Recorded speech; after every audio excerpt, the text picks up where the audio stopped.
시청자 여러분 안녕하십니까? 디지털 자산 시장 심층 취재 코너 코인레이더입니다.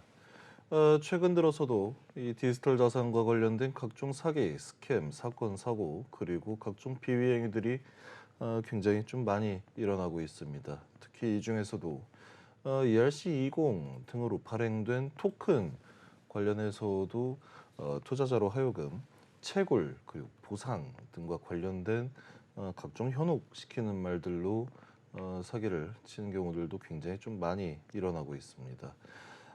이번 주 코인 레이더에서는 이 블록체인 기술의 핵심이라고 할 수 있는 채굴 그리고 보상 등에서도 이야기를 나눠보도록 하겠습니다. 오늘 이 자리 제우스 캐피탈의 권석준 대표님 그리고 펜버스의 황동우 대표님 모시고 이야기 나누도록 하겠습니다. 안녕하세요. 네, 안녕하십니까. 어떻게 또 한 주 시작인데 되게 기대가 되는 한 주이신지. 활기찬 월요일입니다. 네. 3월을 앞두고 있는 월요일입니다. 최근 들어서 또 이 비트코인의 분위기가 또 좋았다가 약간 좀 주춤하고 있는 그런 모습이지 않습니까? 맞습니다. 약간 지금 장세에 대해서 어떻게 판단을 하십니까? 개인적으로 아직은 변동성이 꽤 크다고 생각을 합니다. 왜냐하면은 연준 발표나 지금 계속 미국에서 나오는 그 지수 발표들도 안정적이지가 않고, 그리고 사실은 FTX나 그 여파가 전혀 회복이 되어 있지 않다고 저는 생각하고 있습니다. 여전히 거기에 따랐던 파산됐던 기관들이 아직 정리가 안 되고 있고, 그러다 보니 좀 펀더멘털이 아직 흔들리고 있긴 하지만 또 이번 연도는 코로나 이후이기도 하고 또 이미 블록체인 또 비트코인 시세가 엄청 높았었다가 하락이 돼서 그리고 아직 회복이 되고 있지 않는 시점이다 보니 이번 연도에 좀 큰 추세선은 좀 회복하는 선이 아닐까 생각하고 있습니다. 약간 또 그렇기 때문에 할 수 있는 이야기이긴 하지만 예를 들어서 뭐 속히 말해 김치코인이라든지 이런 알트코인들이 비트코인의 가격이 하락을 해서 힘을 못 쓴다라고 핑계를 대는 것도 좀 그렇죠. 항상 말이 안 맞는 내용이지 않습니까? 그러니까 사실은 이제 개인적으로 봤었을 때는 비트코인은 이제 대장주적인 역할이다 보니 뭔가 전반적인 시장을 좀 끌고 가는 역할은 당연히 있죠. 하지만 그에 반해서 김치코인이나 이런 것들은 특성한 시장에서만 유통이 되고 있다 보니 좀 큰 틀에서는 맞을 수도 있지만 그 외에 너무 수많은 변수들이 있어가지고 뭔가 시장 핑계만 대기에는 좀 다소 어려움이 있지 않을까 생각합니다. 이 언론 같은 경우에서도 항상 이 블록체인 이야기만 나오면 채굴이라는 표현이 굉장히 또 자주 등장을 하고 있습니다. 맞습니다. 소위 비트코인을 채굴한다 혹은 채굴 성능이 좋다, 채산성이 좋다 이런 이야기들을 좀 많이 하는데 여기에서 말하는 이 채굴한다 구체적으로 어떤 내용입니까? 네, 사실 이게 지금 이 방송을 보시는 분들은 블록체인 또 디지털 자산에 관심이 많으실 텐데 꼭 이 채굴이라는 정확한 의미를 아셔야 할 것 같습니다. 이 채굴이라는 용어가 상당히 산업에서도 많이 쓰이고 또 뭐 언론이나 보도 자료 뭐 이번 프로젝트는 뭐 채굴성이 좋은 기능 이런 것들이 굉장히 많이 나오는데 이 정확히 채굴이 어떤 걸 의미하냐면요. 지금 자료 화면에 보시는 것처럼 블록체인이 사실 한 단어가 아니라 블록이라는 단어와 체인이라는 단어가 합쳐진 겁니다. 이 결국 데이터라는 거는 그러니까 아주 쉽게 제가 말씀드리면은 데이터라는 건 블록으로 돼 있는 거고 이 블록이 다 따로따로 있는 블록들이 있지만 이거를 다 연결시키는 게 체인인 거고 결국은 이 데이터와 이 데이터를 연결시키고 체크하고 검증하고 이런 일련의 과정을 소위 마이닝, 채굴한다라고 이해하시면 될 것 같습니다. 그래서 지금 자료 화면에 보시면 그 약간 방사 형식으로 해가지고 컴퓨터 여러 대가 있고 가운데 뭔가 연결되어 있는 듯한 이 고리가 보이시잖아요. 그러면 이 점점점점점 되어 있는 거가 데이터들끼리 연결이 되어 있는 거고 이걸 계속 검증을 하고 검증을 하면서 거기 나온 보상으로 사실은 비트코인이 나오게 되는 거고 그러면 이 검증 단계에 있는 사람들을 저희가 채굴자라고도 하기도 하고 채굴을 하는 연산자 아니면 마이너라고도 이야기하죠. 결국 이 채굴이라는 행위 자체가 블록체인을 결과적으로는 유지시켜준다라고 이해를 하면 되겠습니까? 네, 이게 방금 그 자료 화면 보셨던 것처럼 이 채굴과 블록체인, 사실은 블록체인과 비트코인은 불가분의 관계입니다. 그래서 지금 왼쪽 지금 빨간색 표시된 것처럼 이런 일련의 데이터들을 다 검증을 하고 연산을 해주는 사람한테는 그 보상으로 비트코인을 주는 거죠. 여기서 좀 재미있는 게 뭐냐면 이게 아직까지 이런 딱 말만 들으면 헷갈릴 수는 있지만 사실 저희가 어떤 인터넷 뱅킹에 들어가서 송금을 한다든지 아니면 인터넷에서 무슨 정보를 본다든지 이 정보를 항상 제공해 주는 누군가가 있습니다. 예. 그걸 저희가 인터넷 정보 제공 업체라고 얘기하죠. 근데 중요한 거는 이런 정보가 독점이 되고 한 회사가 정보를 다 관리하고 있으면 그거에 따른 피해가 나올 수도 있고 그에 따른 권력 남용도 될 수도 있고 특히 요즘처럼 이제는 오프라인 시대가 아니라 온라인 시대가 너무너무 커져가고 있는 시점에서는 이런 데이터에 대한 부분이 중요하다 보니 사실 비트코인이 탄생한 부분에서는 이 데이터를 어떤 기관이나 정부가 갖는 게 아니라 모든 개인들이 할 수 있고 개인들은 자발적으로 자기가 이런 데이터를 검증해주는 역할을 하면은 그 사람들이 또 자발적으로 들어오는 원인이 있어야 할 거 아닙니까? 예. 이거에 대한 보상으로 비트코인을 주는 결국은 채굴이라는 행위가 결국 블록체인을 유지하고 또 블록체인이 결국은 채굴을 또 다시 또 도모하는 그런 상호 보완적인 그런 논리가 오늘날의 비트코인을 만들게 된 계기였습니다. 예. 특히 최근 들어서 이 비트코인을 제외한 나머지 알트코인들 제가 오프닝 때 또 말씀드렸던 것처럼 ERC20으로 발행된 토큰임에도 불구하고 채굴이다라는 표현을 쓰는 경우들이 이제까지 좀 많이 있었거든요. 좀 빈번히 있었죠, 맞습니다. 특히 뭐 백서에 명시를 한다라든지 아니면 심지어 설명회에서 뭐 채굴 맞습니다. 행위다. 구체적으로 채굴이라고 또 얘기를 하지 않아요. 그 사람들을 보면. 그러면 이 채굴 어떻게 하는 방식인지 코인마다 또 채굴하는 방식이 다 상이하다라고 하던데 이 부분도 간단하게 좀 설명 네. 부탁드립니다. 지금 우선 확실히 이게 초반에 좀 용어 정리가 좀 많이 필요할 것 같습니다. 예. 지금 아마 시청자분들 중에서는 채굴이라는 용어를 많이 들으셨을 수도 있고 특히 설명회나 이런 데서도 채굴이라는 표현을 많이 사용도 합니다. 근데 앞서 설명드린 것처럼 채굴이라는 거는 컴퓨터 연산 장비를 통해 가지고 이 데이터들끼리 연결을 시켜주고 예. 그 연결이 된 거에 대한 보상으로 특정한 코인, 비트코인이 될 수도 있고 라이트코인이 될 수도 있고 이런 것들을 받는 그런 일련의 행위들을 저희가 채굴 행위라고 표현을 하죠. 예. 근데 이제 중요한 거는 ERC20이나 이런 다른 방식들 같은 경우라면은 기존의 자신들만의 그런 메인넷, 자신들만의 이런 생태계가 아니라 이더리움 기반에서 토큰을 발행한 한 거기다 보니 이제 비트코인과 같이 채굴 방식들이 아니라 이미 사전에 발행을 한 방식일 확률이 높고 그러다 보니 이제 채굴 방식이 아니라 그거는 이제 발행 방식이 되는 거고 좀 그런 부분들이 있고요. 그리고 사실 채굴기도 좀 더 자료를 제가 보면은 혹시 자료 화면 혹시 한번 띄워주시면은 채굴기가 좀 여러 방식들인데 채굴기 알아보기 혹시 자료 한번 혹시 올려줄 수 있으신가요? 다음 슬라이드. 예, 일단은 뭐 말씀 그럴까요? 계속 해주시죠. 그러면은 중요한 거는 이 채굴기도 역시 비트코인과 같은 장비 기반인 채굴기가 있고 이더리움과 같은 그래픽 카드 기반이 있어요. 지금 저 자료 화면에 나오는 맞습니다. 딱 여기에 나온 이 자료 화면만 정확하게 숙지하시면은 이제는 상당히 많은 이제 채굴에 대한 정보를 접하실 거라고 생각하는데 크게 채굴 방식, 비채굴 방식으로 나눌 수가 있고요. 예. 채굴은 또 주문 방식도 있고요. 주문 방식이 뭐냐면 완전히 비트코인만 채굴하도 설계가 된 겁니다. 이 장비들은 대부분 주문 생산형이어서 비트코인밖에 채굴을 못 하고요. 반면에 옆에 가운데 정도 보시면 그래픽 카드라고 써 있는 거는 뭐냐면 이더리움이나 이더리움 기반의 코인들을 채굴할 수 있는 그래픽 채굴 방식입니다. 예. 이 두 가지를 전부 다 저희가 소위 말하는 정통 채굴 방식. 그래서 뭔가 제가 작업을 해서 검증을 해서 전기를 돌려서 나오는 보상이고요. 반면에 요거와 방식과는 또 다르게 우측에 있는 POS 방향.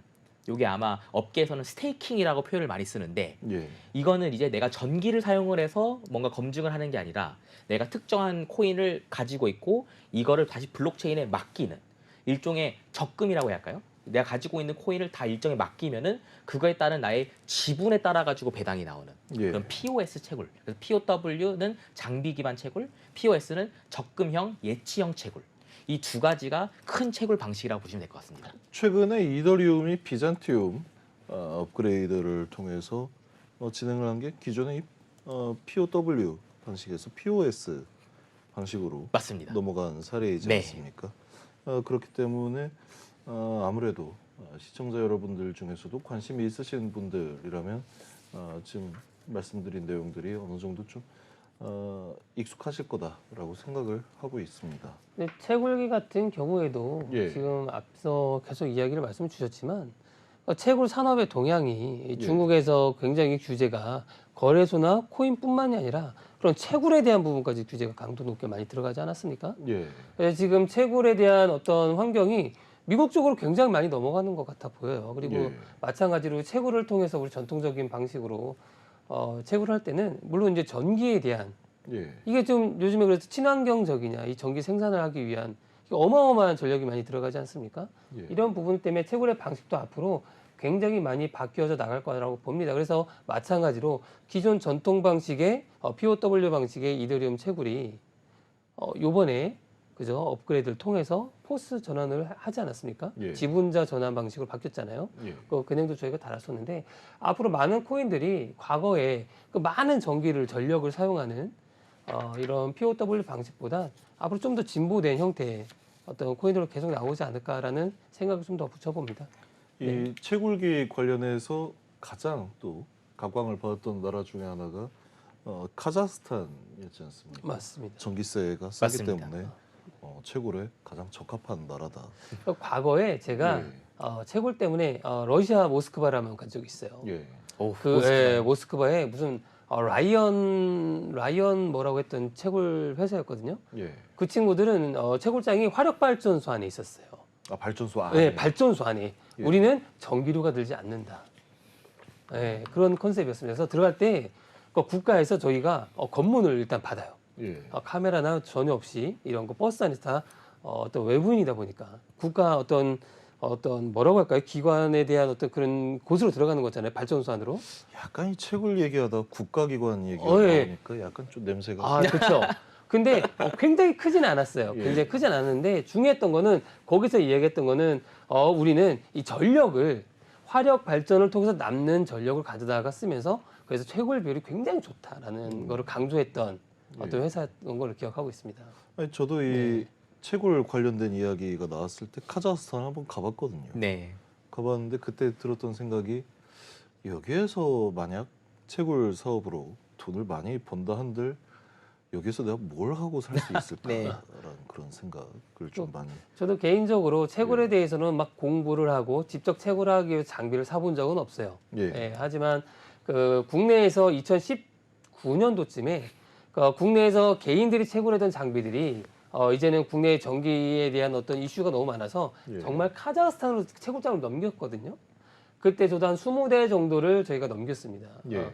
같이 딸려 보냈는데 물론 이제 해시값이 이제 수율이 잘 안 나오고 가격이 비트코인이 굉장히 하락 기간이 있었잖아요. 예. 그러면서 자연스럽게 뭐라고요? 운용을 유지를 못하는 그런 상황에서 좀 채굴을 못하게 되는 경험이 있는데 앞으로 채굴에 좀 관심 있는 부분 시청자분들도 그런 기계 장비에 대한 이슈와 더불어서 그 어떤 그 뭐라고 하죠? 그 비트코인이 한번 반감기에 대한 다른 이런 것도 고민하면서 준비를 좀 많이 보셔야 된다고 생각을 드리고 싶네요.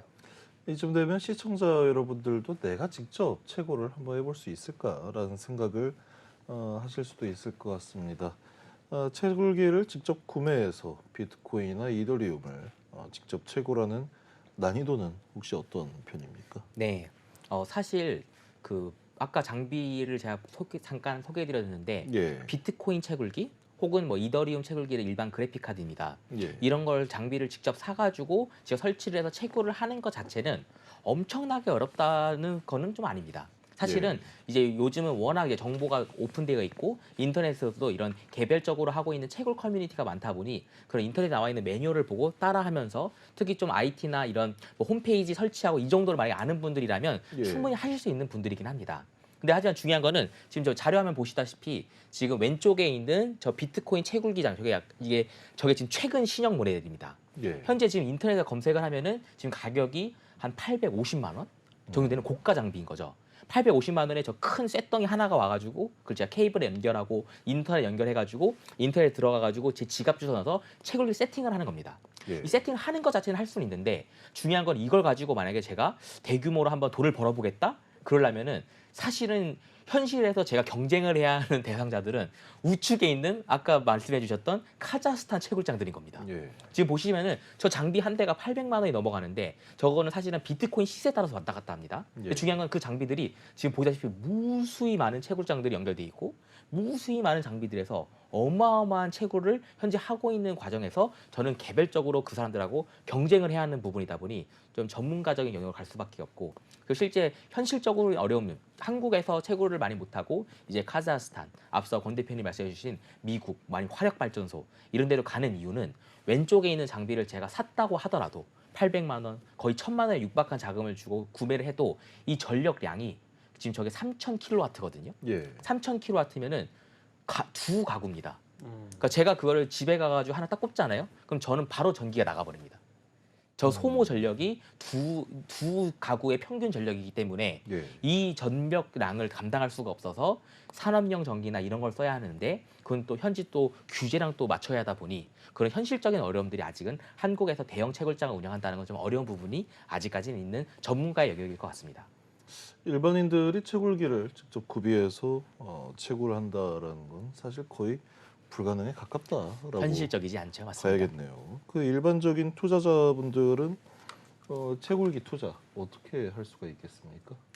그래서 과거에는 그러니까 컴퓨터를 좀 잘 다루시는 분들이 2016년도, 2017년도에는 그런 어떤 컴퓨터에 대해서 좀 이제 좀 경험이 많거나 예. 조립 또는 어떤 전자 이쪽 부품 분야에 있던 분들이 조금 더 빠르게 시장을 접했다면 그런 분들이 빠르게 어떤 컴퓨터를 세팅을 하고 집에서도 한 4대 정도 2016년도에는 그랬어요.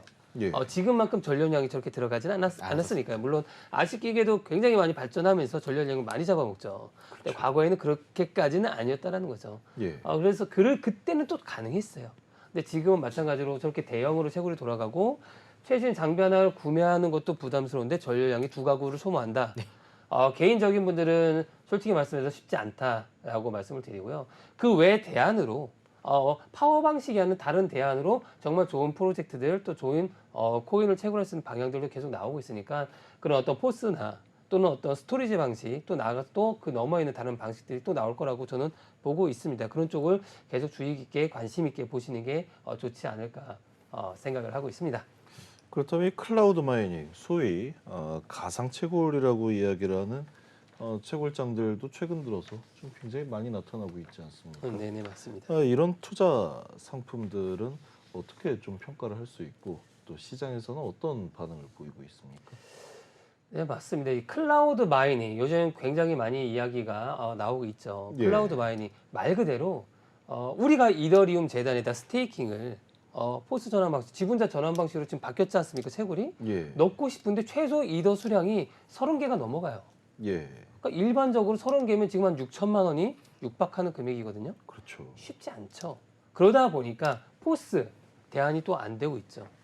그래서 지금 이야기하는 것들이 클라우드 마이닝, 불특정 다수에게 자금을 받아서 해시값을 나눠주는 거죠. 예. 보상해주는 형태로 바뀐 거라는 거죠. 그러니까 일반 채굴자들이 내가 한 50만 원이든 100만 원이든 작은 금액으로 그 어떤 불특정 다수에게 돈을 받은 업체가 그 해시 파워 값을 다시 그들에게 수익으로 배분을 하는 이러한 형태의 채굴로 돌아간다는 거죠. 이렇게 참여하는 이유가 많아지는 이유는 마찬가지로 저희가 이제 코인을 좋아하는데 코인으로 뭔가 부가가치를 만들고 싶어요.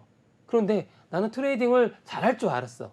코인 수량 늘리기가 굉장히 어렵거든요. 예. 단기적인 관점에서 트레이딩하면서 수량을 늘린다? 저는 정말 어렵다고 봅니다. 그러다 보니까 코인을 좀 더 많이 보유하고 싶고 가지고는 싶고 그런 코인의 채굴을 참여하고 싶은데 기존의 방식들로는 어려웠으나 지금 이런 클라우드 방식의 채굴은 가능하다라는 거죠. 그래서 그런 그런 움직임들이 예.